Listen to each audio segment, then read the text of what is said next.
I'm Frank Hart, workforce analyst. Here's my story. Grew up in New York City, the Mecca of the world. Time is moving fast, people are moving even faster. I come from pretty much a middle-class background. You know, a lot of people think that when you walk down dark roads in life, that you've come from a dark road. That wasn't my dynamic. My father was a sanitation worker for the New York City sanitation department.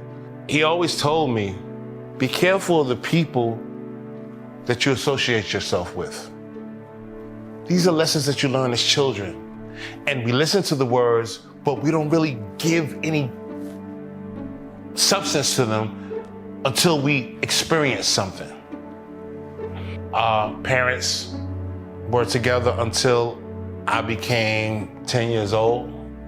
They got divorced. When my father left, it made me feel like the only male figure out of 3 other siblings that I had to be the one to say, I got y'all, I'm gonna figure it out. It led me to recognizing people who were moving and shaking things in the world, who were doing things, who were making money. Guys who were in my neighborhood, they were hustling, selling coke, selling heroin. They were gangsters. They were about the money. And I always wondered, okay, what it took to do that. Because those were our heroes. It wasn't the guy who was the president or the guy who was doing whatever in life. It was always the guy who was in the neighborhood who was getting that paper. When I was 16 years old, 15 actually, I found myself in a situation where I wasn't living with my mom and dad, didn't have friends to go to. I had to figure it out. At 15 years old, most people are trying to raise their own kids. They don't want to take on somebody else. I didn't want to be a burden on anybody else. So, you know, I chose to find my own way. And I ran with a money-hungry team. These guys were about, I will knock you and you and you over just to get to the paper. I mentioned my father because he always raised me with principles. The principle was, you know, have some self-decency, have respect for other people. When you're chasing money, you don't care about who, what, or where. It's about the paper. So you gotta remember, I was raised up in the era of the 70s and 80s. It was crack, it was heroin. There was a lot of money out there. People were junkies, you know? I did that. I found a lot of pleasure in the fact of making a lot of money, but I found a lot of pain in that as well. I'm sitting in my house one day and laying up with my girlfriend. We hanging out and all of that, and I'm like, yo, I gotta go check and see what's going on downtown, right? I'll be back. All the time I'm thinking this girl had my best interest at heart. She didn't have that at heart. I found this out later. I go downtown and I go to the building where we're selling drugs. We got 3 floors in the building. And I go up to the floors to collect the money. As I'm coming out the building, this guy stops me. Yo, you know what this is? I just need the money and this will be over with. I didn't want to give the money up. The guy is standing there and he's looking like he's hesitant. So he looks to the side, like to see if anybody else is walking while he has this 44 Magnum laid in my face, right? And as soon as I saw him look this way, I pushed his hand and I started running.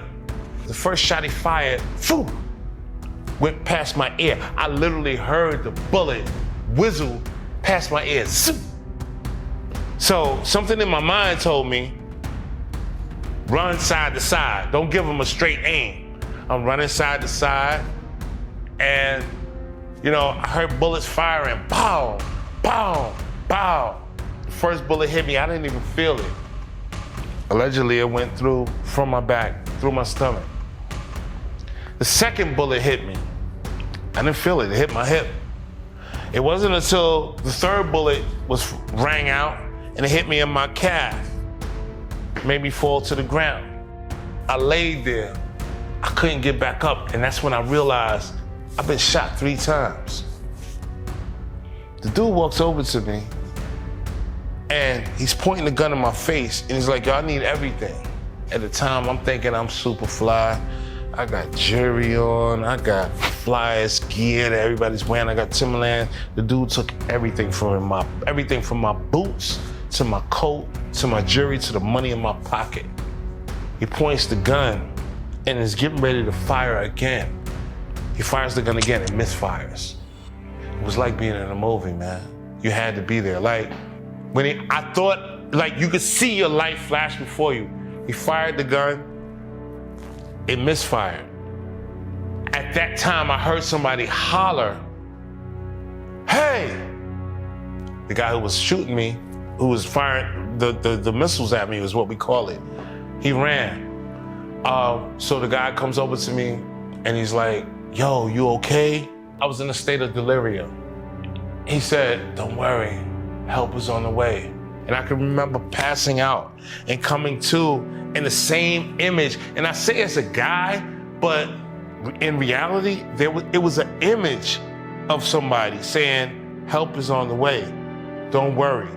All I can remember saying to myself was, God, please don't let me go like this. Please don't let me go like this. I didn't have any children at the time. I wasn't married at the time. All I had was my sisters and me.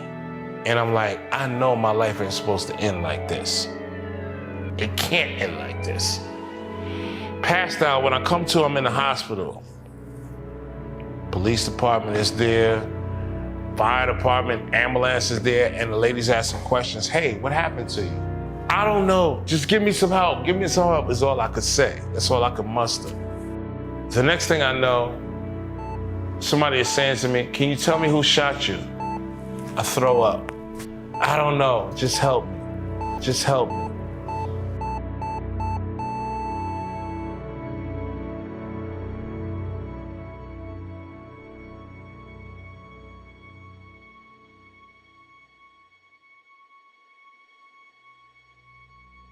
A jewelry store was robbed. They robbed the jewelry store. And I can't sugarcoat that. The bottom line is they robbed the jewelry store, right? I was never there. But because of my association with them, when they got arrested, I got arrested too. Yes, I got sidetracked by the money that they were getting doing other things. And I thought if I just did the minimal, you know, I could be quote unquote down, you know? Being down is bullshit. Instead of them vindicating me and setting me free, so to speak, they said, no, we can't do that because if we let them know that you ain't had nothing to do with this, we convict ourselves.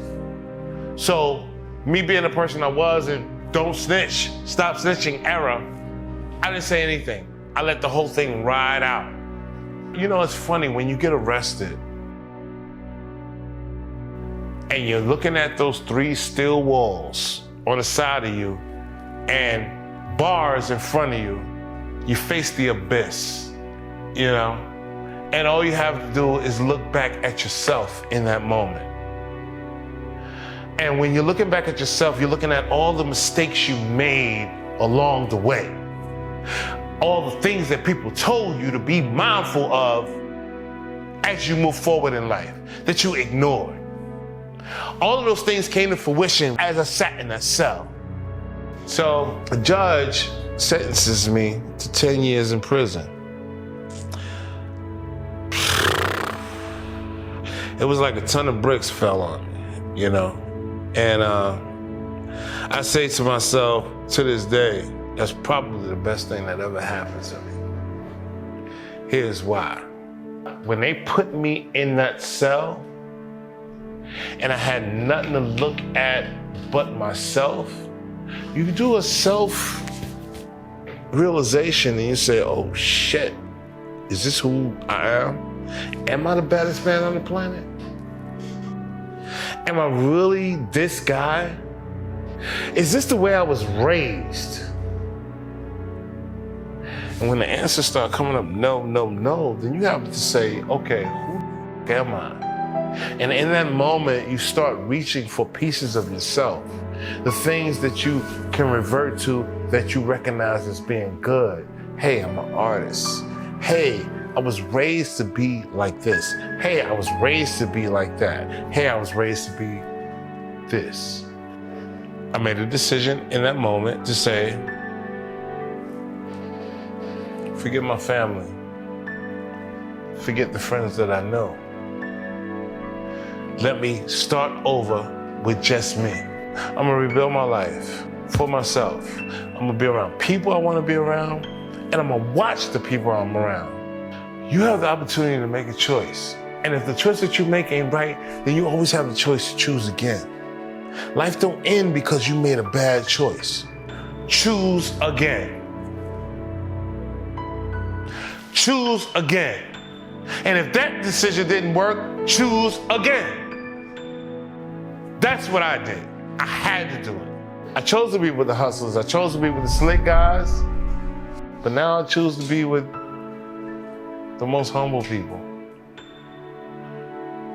The most focused people. And in that, I find solace. I found a way to get into corporate America. I learned not the front-facing part of the business was, but what is it that you're actually doing on the back end to make the business work?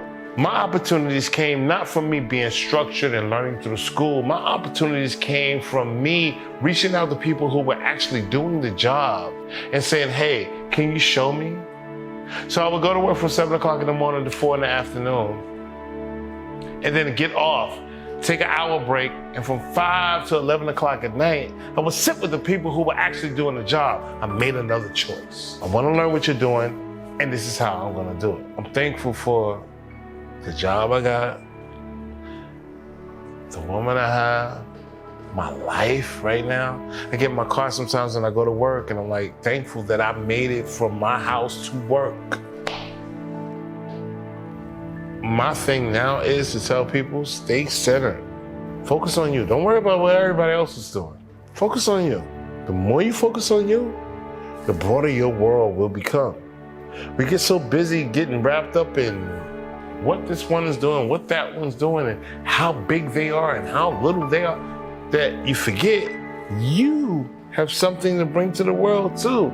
Your footprint needs to be established. Don't settle for the short-term fixes. Walk the walk so that you can talk the talk. I took the short route. And after taking the short route and experiencing everything that I could experience, I still had to walk the walk so that I could talk the talk later on.